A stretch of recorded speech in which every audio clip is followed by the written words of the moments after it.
Welcome back everyone. Today we're making a Bandolier Fanny Pack. And this bag measures in at 34 inches wide and 5.5 inches tall. It comes with 3 different size pockets, a small, medium, and large. This is a very easy design to make for all skill levels, so if you're new to sewing, you should have no problem. Like always, grab that printable pattern and let's get started.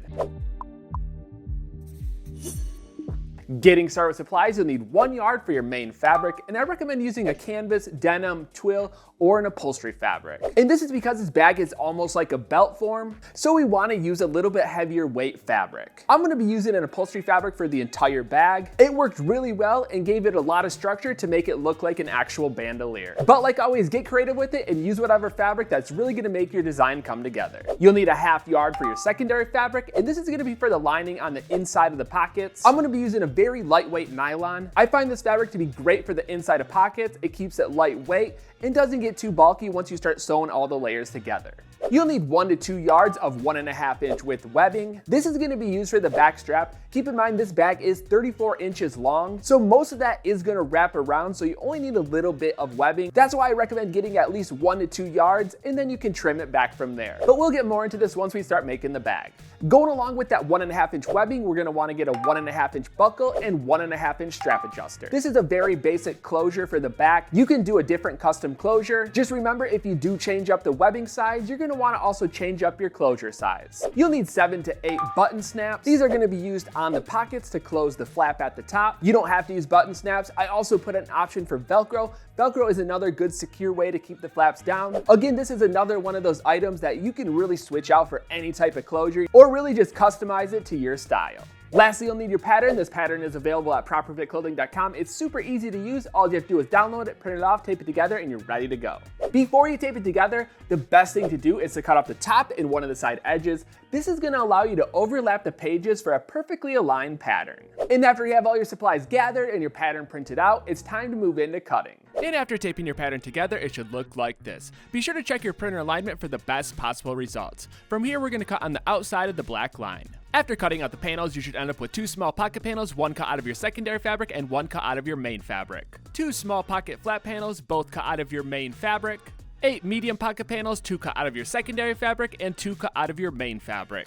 4 medium pocket bottom panels, 2 cut out of your secondary fabric and 2 cut out of your main fabric. 8 medium pocket side panels, 4 cut out of your secondary fabric and 4 cut out of your main fabric.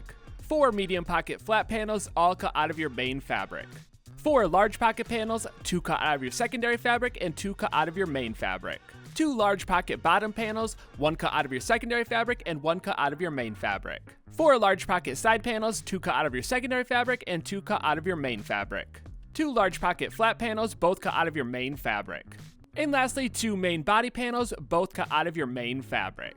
This panel is on the longer side, so if you don't have enough fabric to work with, you can fold the pattern in half and cut on the fold of your fabric. Just remember to cut 2. But anyways, moving on to construction, we're going to start by grabbing the large pocket side panel and the large pocket panel. Separate the panels, and for the large pocket panel, we only need 2, so we can place 2 off to the side. We're going to be connecting the side panels to the pocket panel, so line them up with right sides together on both the secondary and the main fabric. Once you have all the side edges lined up and the right sides together, we're going to stitch the sides at a 1/4 inch seam allowance. After stitching, open up the panels with the right sides facing up. Focusing on the main fabric assembly, we're going to fold the seam allowance towards the center of the panel, and we're going to do this for both sides and add a top stitch. We're not going to be doing it for the secondary fabric because that's going to be our inside layer. And as you can see, that top stitch really makes for a nice edge, and that's what we're trying to do. We're trying to make nice square boxy pockets, so adding these top stitches really helps. You can also do it for the secondary fabric, but for the video, I'm just going to leave it open. Next, grab your large pocket bottom panels. Separate the main fabric from the secondary fabric with right sides facing up. And we're going to line the longer edge up of the bottom panel with the longer edge of the large pocket panel. The bottom panel should be the exact same size as the large pocket panel after it's already stitched. If your previous stitch went a little deep, you can always trim the bottom panels to size. So place the right sides together and stitch that bottom edge at a 1/4 inch seam allowance. Unfold the bottom panel with right sides facing up, and we're going to do the same thing as the previous step. Roll that seam allowance towards the inside of the large pocket panel and add a top stitch. Again, we're only doing this for the main fabric, but if you want to do it for the secondary fabric, feel free. After finishing the top stitch, you can start to see that nice square box front, and that's what we're looking for. We want it to be a perfect square as much as possible. Another good technique is matching your thread color to your fabric color to hide any imperfections. From here, we're going to grab our remaining large pocket panel, and we're essentially going to repeat the same steps. We're going to line the side edges up with the sides of the side panels. We can knock this step out in one go by placing a few pins on the one side, pull the pocket panel across to the opposite side, and add a few more pins. This saves a little bit of time running back and forth to the sewing machine. From here, we're going to stitch both sides at a 1/4 inch seam allowance. After stitching, double check, make sure all the layers are looking good and lined up. We're not going to be adding a top stitch to this side because it's going to be up against the bag, so you won't really see it, but if you want to, you totally can. Locate the open edge on the bottom panel, and we're going to fold it upright so it's lined up with our new large pocket panel. Again, if your seam allowance went a little bit deep and it doesn't line up, you can trim that bottom panel to match the same width as your large pocket panel. From here, we're going to stitch at a 1/4 inch seam allowance. After stitching, double check to make sure everything's lined up and all the layers are stitched together. If everything's looking good, we're going to flip to the bottom and sew both of the sides. The key here is to sew through both of those corners. It may seem a little bit different, but I found doing this technique really makes for a perfect square looking bag. And again, we're sewing at a 1/4 inch seam allowance. Flip the right sides out, pop out all the corners, and if done correctly, you should have nice corners and perfectly square edges. And if not, don't worry, you can always de-thread and try to do those side seams again. Flip the wrong sides back out, and we're going to flip the right sides out for our lining. Then we're going to move that lining to the inside of our main fabric. The best way to do this is to line up the corners and place a few pins. We're going to stitch all the way around the outside edge, but we're going to leave about a 2 to 4 inch gap so we can pull the right sides out after we stitch. We're stitching at a 1/4 inch seam allowance, and when you do that jump, be sure to do a nice tack stitch at the stop and start. After finishing up the stitch, quickly double check that top edge, make sure all the layers are stitched together, and then we're going to locate that opening and flip the right sides out. Go back to the opening, and we're going to seal it off by rolling those layers inward so the right sides are together. Place a few pins so it doesn't move around. Adjust the rest of the top edge so the lining isn't sticking out and it's nice and even. From here, we're going to add our top stitch to lock all the layers together. And that completes the pocket portion. These pockets are very simple, easy to make, and they look good in the end. To save time on the video and not make it too boring, we're doing the same exact technique for the medium pockets. It's the exact same step for step, so if you want to rewind and rewatch it to make your medium pockets, feel free. Or you can simply pause it here, make both of your medium pockets, and then jump back into assembly. Before we move on, I want to quickly show you how mine turned out. They're the same thing as the large pocket, just a little bit smaller. And the fun thing about this bag is you don't have to actually make all these pockets. You can make one large pocket. You can change the dimensions of these pockets, add as many pockets as you want. It's really a fun bag to customize to your exact needs. But for now, we can place all these pockets off to the side and grab our small pocket panel. The assembly for this pocket is a little bit different, but it's very easy. We're going to start by placing the right sides together and stitching around the outside edge at a 1/4 inch seam allowance, leaving a small gap in the bottom side so we can pull the right sides out. Don't forget to leave yourself a nice tack stitch at the stop and start of your opening. Just like in previous steps, double check your stitch and then flip the right sides out. Move back to the opening, roll those layers inward so the right sides are together, place a few pins, and add a top stitch all the way around the outside edge. After finishing up the stitch, double check to make sure that opening is nice and sealed off. If everything's looking good, that completes this panel. But real quick, when it comes to this panel, you can actually switch it out for more of an elastic fabric so it stretches. It is a smaller pocket. There's not a lot that can fit in it, but if you use different types of fabric, you could really open up for different uses. Place this panel off to the side and grab all of your flat panels. Just like with the pockets, these are going to be assembled the exact same way, so we can place 2 of them off to the side, and we're just going to focus on the large pocket flat panel. Lay both of the panels out with right sides facing up. Place the right sides together, but before we stitch that bottom edge, I'm going to be adding extra detail. This is optional. If you don't want to add it, you can skip ahead, but I'm going to be adding little leather pull tabs. Just to show you really quick, they're going to be hanging out the bottom. If you don't have leather, you can use webbing as well. But we're going to place them with right sides together on one layer, pointing inwards. Grab the second panel, place the right sides together, sandwiching the tabs, and stitch that bottom edge at a 1/4 inch seam allowance. After finishing up the stitch, we're going to pull the right sides out, pop out all the corners, line up the outside edges, and place a few pins. If your corners aren't looking perfectly round, you can trim some excess fabric on the inside. From here, we're going to add a top stitch to that bottom edge. And just like that, your flat panel is complete. When it comes to the leather tabs, you can space them anywhere along that bottom edge. You can also use any type of leather or any type of other material. So get creative and have some fun with it. Repeat the same process for the rest of your flat panels. That includes 2 mediums and 1 small. As you can see, I only did 1 tab for the medium and small. This is because they're not as wide and they only need 1 button, which we'll be adding those button snaps in later steps. But for now, we can place all these flat panels off to the side and grab both of our main body panels. To start, we only need 1 of the panels, so we can place the second one off to the side. Flip it around so the right side is facing up. Before we start with the assembly, we want to mark out where we're going to place the pockets. Using the pattern, we're going to place it on top of the panel and chalk out the pocket placement guides on the bottom edge. And on the top edge, we're going to chalk out the flat placement guides.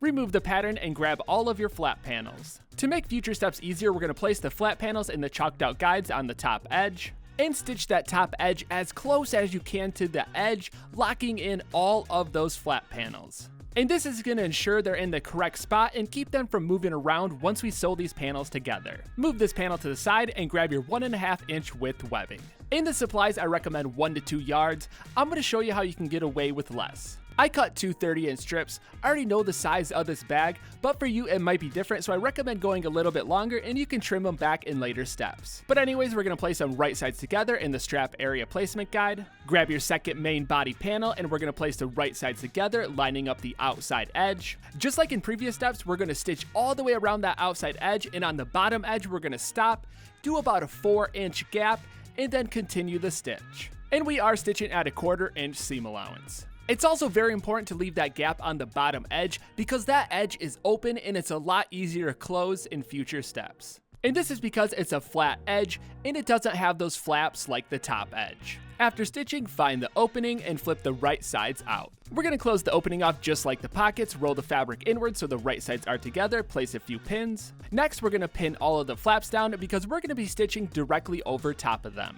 I also like to place a few pins throughout the body so that way the edges stay nice and aligned. When you're ready, we're going to add a top stitch all the way around that outside edge. If you chose to use a thicker fabric, going over those flaps can be pretty tricky, so I recommend using a heavier weight needle. Also take your time because you want this stitch to be as neat as possible because it's going to be front and center on the bag.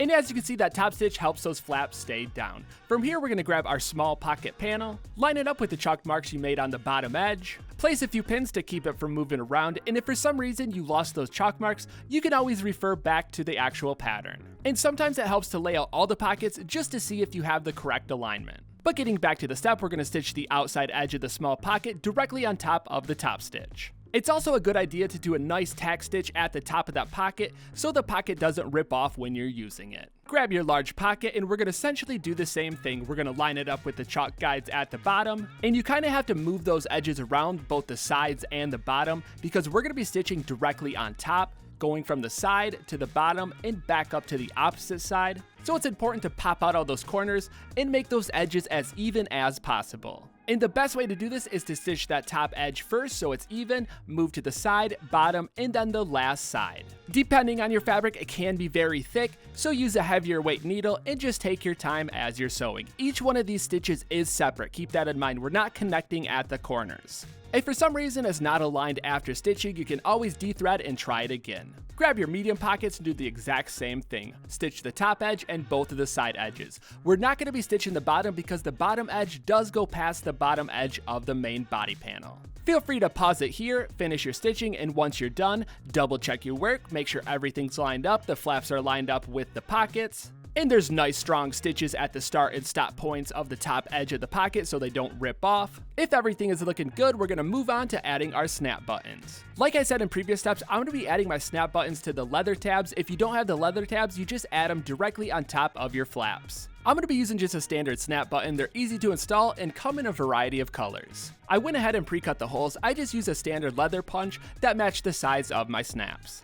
Feed the snap through your opening, and I'm going to be installing these with just a standard hammer die. This came with the kit, it's very easy to use. You place it inside the snap and hammer it down. I like to start with the top so I can pull it down, mark out where it lands so I get a perfect alignment. Punch out a second hole, feed the remaining portions of your snap through the opening. The bottom section requires a different hammer die. It comes with the kit. All you do is place it over top and hammer it down to secure it. And it's really that simple to add nice looking snap buttons. Finish off the rest of your snap buttons. And if you are having trouble with the snap button staying, try to use interfacing in between the layers so it has something to grab onto. This typically happens if you're using a lighter weight fabric.